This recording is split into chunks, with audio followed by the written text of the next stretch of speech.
प्रणाम दोस्तों। कुछ और सवाल सामने आए हैं, कुछ और तथ्य सामने आए। पूरा सच अभी सामने नहीं आया और पूरा सच आएगा भी तो बहुत सी बातों की दिशा को मोड़ दिया जाएगा। इसी तरह के सवालों में एक सवाल उठा, वो भयावह टेक ऑफ और उस टेक ऑफ के वक्त झोपड़ी के पीछे उड़ती हुई वो रहस्यमयी धूल। क्या थी वो धूल? क्या विमान पहले जमीन पर उतरा और फिर दोबारा उड़ा? आज हमने इन सारे सवालों से पर्दा उठाने की कोशिश की है, सबूतों, विशेषज्ञ की रिपोर्टों और आधिकारिक दस्तावेजों के साथ। चलिए शुरुआत करते हैं उस रहस्यमय धूल से जिसने इस पूरे हादसे पर एक गहरा पर्दा डाल दिया था। आप उस वीडियो क्लिप में देख चुके होंगे, जब विमान टेक ऑफ कर रहा था तो झोपड़ी के पीछे से धूल का एक गुबार उठा था। कई लोगों ने सोचा, क्या ये ब्रेक डस्ट थी? क्या विमान ने लैंडिंग की थी? न्यू इरा वर्ल्ड यानी कि नए युग की नई दुनिया में फिर से आपका स्वागत है। हमें अपने पिछले वीडियो में एक महत्वपूर्ण टिप्पणी भी मिली थी जिसमें एक दर्शक ने पूछा था, ये है आपकी स्क्रीन पर आ रहा है उनका कमेंट। और इतना ही नहीं, उसी दर्शक ने अपनी बात पर जोर देते हुए हमें एक और टिप्पणी भेजी, ये आपके स्क्रीन पर है।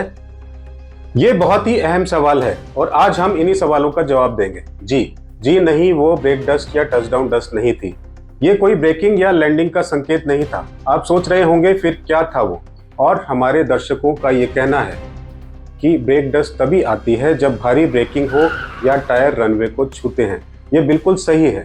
ब्रेक डस्ट तब बनती है जब विमान के ब्रेक बहुत तेजी से लगाए जाते हैं, और टच डाउन डस्ट तब दिखती है जब टायर जमीन से टकराते हैं और घर्षण पैदा करते हैं। ये दोनों स्थितियां टेक ऑफ के दौरान सामान्य नहीं है, खासकर जब विमान बिना किसी रुकावट के आगे बढ़ रहा हो। असल में अहमदाबाद एयरपोर्ट के रनवे के किनारों पर अक्सर धूल और मिट्टी जमा रहती है जब एक विशालकाय विमान जैसे बोइंग 787 ड्रीमलाइनर पूरी ताकत के साथ टेक ऑफ करता है, तो उसके शक्तिशाली इंजनों का थ्रस्ट, जेट ब्लास्ट इतना तेज हवा पैदा करते हैं कि वो सारी धूल उड़ जाती है। ये किसी रनवे पर सामान्य रूप से देखने को मिलता है, खास तौर पर जब रनवे के किनारे साफ न हो। कई अनुभवी पायलटों और एयरपोर्ट कर्मचारियों ने इसकी पुष्टि की है। ये सिर्फ सामान्य रनवे की धूल थी जिसने एक पल को भ्रम पैदा कर दिया और लोगों को शायद लगा कि ये ब्रेकिंग हुई है या विमान ने जमीन छुई है। लेकिन फ्लाइट डेटा रिकॉर्डर में ऐसा कोई संकेत नहीं मिला साथ साथ जिससे ब्रेकिंग या टचडाउन की पुष्टि होती हो।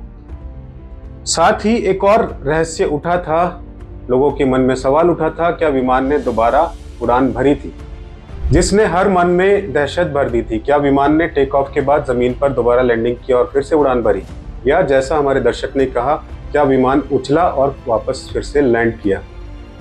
ये एक ऐसी आशंका थी जिसने कई सिद्धांतों को जन्म दिया, लेकिन उपलब्ध वीडियो फुटेज से ये साफ हो चुका है कि ये एक निरंतर टेक ऑफ का प्रयास था। विमान ने रनवे का लगभग पूरा इस्तेमाल किया, फिर उसने हल्की सी उड़ान भरी, थोड़ी ऊंचाई तक गया और फिर अचानक नीचे गिरने लगा। कहीं भी किसी भी क्षण ये नहीं दिखता कि विमान ने लैंडिंग की हो और फिर दोबारा टेक ऑफ करने के लिए दौड़ा हो। यह रिजेक्टेड टेक ऑफ नहीं था, क्योंकि विमान पूरी तरह से हवा में उड़ चुका था और ना ही कोई दूसरी टेक ऑफ की गई थी। यह सीधा साधा लेकिन दुर्भाग्यपूर्ण टेक ऑफ प्रयास था जो भयानक रूप से असफल रहा। अब बात करते हैं उस सबसे भयावह सच की जो इस हादसे के पीछे का असली कारण बना। विशेषज्ञों की राय क्या कहती है, क्योंकि इस मामले में धूल और दोबारा उड़ान भरने की बात तो सिर्फ ऊपरी परत थी, असली रहस्य कहीं और छुपा है। विशेषज्ञों ने 3 सबसे चौंकाने वाली संभावनाएं बताई हैं जिनसे इस हादसे की गुत्थी को सुलझाना शुरू किया गया है। पहला है, फ्लैप सेटिंग की गड़बड़ी हो सकती है। अगर फ्लैप सही से सेट ना हुए हो तो विमान को पूरी लिफ्ट नहीं मिलती और वो उड़ान भरने में सक्षम नहीं होता।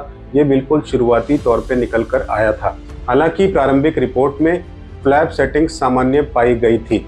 दूसरा जो रीजन निकल के आया था, टेक ऑफ के ठीक बाद फ्यूल कंट्रोल स्विचेस बंद हो गए थे, जिससे विमान ने अचानक उड़ान भरना बंद कर दिया और वो स्टॉल कर गया। तीसरा था, कॉकपिट वॉइस रिकॉर्डर में एक पायलट की आवाज सुनाई देती है। यह किसने मूव किया, ये सवाल बताता है कि शायद ये सब कुछ गलती से हुआ था।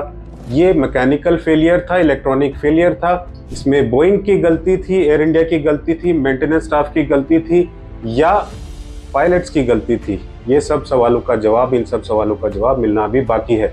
इस स्विच को गलती से बंद करना मुश्किल होता है, ये हमने पहले भी पिछली वीडियो में बताया है, क्योंकि ये एक स्टॉप लॉक मैकेनिज्म होता है जिसे ऊपर खींचकर ही घुमाया जा सकता है। ये एक्सीडेंटल एक्टिवेशन को रोकने के लिए डिज़ाइन किया गया है। और अब बात करते हैं कि भारत की प्रारंभिक जांच रिपोर्ट, जिसने इस पूरे मामले पर एक नया मोड़ दिया। इस रिपोर्ट ने सारे संदेहों पर से पर्दा उठा दिया।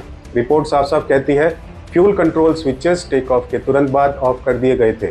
यही वो सच है जिसने इस हादसे को अंजाम दिया। दोनों इंजन बंद हो गए, विमान जमीन पर आ गिरा। दिलचस्प बात यह है कि दुर्घटना के बाद स्विच को वापस रन स्थिति में लाया गया, लेकिन विमान को पर्याप्त शक्ति वापस नहीं मिल पाई, जैसा कि दर्शक ने बाएं टायर के खींचने या बाएं इंजन के फेल होने का उल्लेख किया।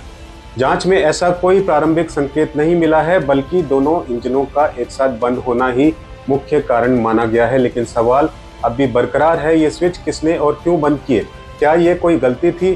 क्या कोई भ्रम हुआ? या फिर क्या इसके पीछे और गहरा रहस्य था?